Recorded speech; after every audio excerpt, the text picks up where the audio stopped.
Aria had spent years wandering deserts and jungles searching for proof that myths were more than stories, until one scorching afternoon her brush struck gold beneath the sand, revealing a small ring carved with swirling runes that pulsed faintly as if breathing.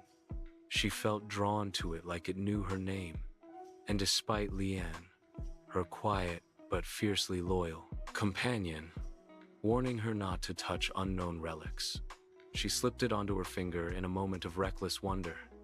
The ground shuddered, the wind turned cold, and the sky dimmed as a voice, older than time, whispered through her mind, calling itself Kael, the forgotten god of truth and storm, who had been bound in silence by his own kind for loving a mortal woman.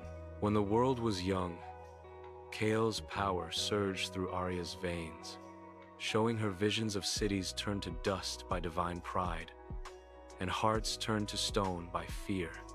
And yet within that storm, she saw his sorrow, his longing for forgiveness and freedom. Leanne tried to pull the ring from her hand, but it burned with light too bright to bear, and Kael's spirit took form, a figure of mist and flame. His eyes filled with recognition as he gazed at Aria, calling her the reincarnation of the woman who once loved him and betrayed him to save humankind, torn between fear and compassion. Aria spoke not as a mortal trembling before a god, but as a soul who understood the pain of exile. She promised to free him not through worship, but through truth, by breaking the curse that tied him to power he could never wield without destruction. Kael raged the temple, cracked lightning, split the earth, and Leanne stood before Aria, shielding her with his body, his faith unshaken in her heart's strength. And when Aria finally lifted her hand and shattered the ring on the stone altar, Kael's roar turned to a sigh like wind, leaving ancient halls, his form fading into light, whispering gratitude.